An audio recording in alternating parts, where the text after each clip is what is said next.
To my channel it's me Saloni. आज चाहिँ म एउटा नयाँ भिडियो लिएर आएका छु जुन चाहिँ म मेरो भाइसँग प्राङ्क गर्न जाँदैछु। अनि घरमा चाहिँ कोही हुन्न, म र भाइ मात्रै हो। सो हेरौँ उसको रियाक्सन कस्तो हुन्छ। प्राङ्क चाहिँ के कुरामा गर्दैछु हजुरहरू हेर्न सक्नुहुन्छ। अनि हेरौँ है त अब उसको के रियाक्सन आउँछ। नर्भस। Let's go. अब म यहाँ क्यामेरा राख्छु। क्यामेरा जहाँ राख्यो पनि केही फरक त पर्दैन, उसलाई खास नोटिसेबल, उसलाई के थाहा हुन्छ त। अनि यहाँ म प्राङ्क गर्छु। खासमा म बिहोस हुनेवाला प्राङ्क गर्छु के गर्छु म सोच्दैछु। अनि सोचेपछि म स्टार्ट गर्छु। अहिले चाहिँ मसँग रिसाएर उता कोठामा गइरहेछ। छिनमा रिसाउँछ। मुड स्विङ्स, हाम्रो मुड स्विङ्स हुन्छ, उसको मभन्दा बढी मुड स्विङ्स हुन्छ। सो आउनुहोस् मसँग। मैले चाहिँ क्यामेरा यहाँ सेटअप गरिसकेको छु। उसलाई के थाहा हुन्छ, सानो बच्चालाई के थाहा हुन्छ मलाई त। अनि अब उसलाई बोलाउन जाँदैछ। बोलाउँछु। बाबु बाबु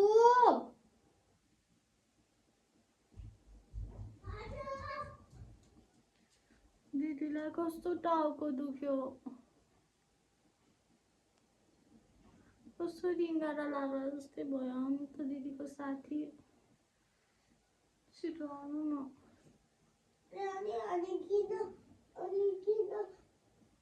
मोबाइल टिभी किन हेर, मोबाइल टिभी अघि किन मोबाइल हेरेर होइन कि, छिटो आउनु न। कस्तो रिङ्गाटा लाग्यो दिदीलाई। छिटो आउनु न। आइसक्यो त। अब मलाई बिहोस हुन्छ जस्तै लागिसक्यो। म के गर्ने, कस्तो रिङ्गाटा लाग्यो मलाई। बाबु मलाई कस्तो रिङ्गाटा लागिसक्यो। छिटो मलाई बचाउन आउन बाबु।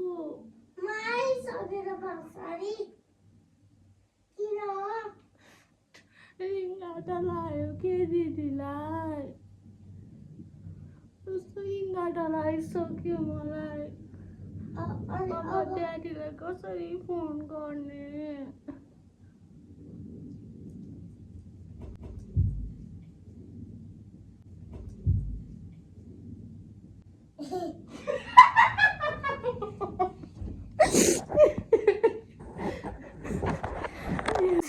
मलाई चाहिँ हाँस उठिहाल्यो, त्यही भएर I can't continue this video. मेरो भाइको चाहिँ रियाक्सन त आएको थियो, तर ऊ पनि हाँस्यो, मलाई पनि हाँस उठिहाल्यो। सो बाबु तिमीलाई डर लागेको थियो?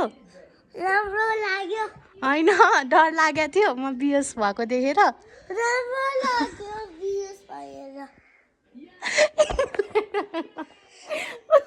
म बिहोस भएर राम्रो लाग्यो। म बिहोस भएर राम्रो लाग्यो तिमीलाई हो? अनि तिमीलाई डर लागेन? डर लागेन। अनि किन हाँसेको त? म बिहोस हुँदा तिमी किन हाँसेको? मेरो माया लाग्दैन? लाग्छ। अनि किन हाँसेको त? दिदीलाई किन नबचाएको? अनि दिदी मलाई किन टिभी हेरेर दिएन? कहिले पनि टिभी च्याम्मा हान्छु, कहिले पनि टिभी हेर्नु दिएन। ल बाई भनिदेऊ साथीहरूलाई। By by. राम्ररी भनिदिनु, अनि किसमिस दिन्छु। By by.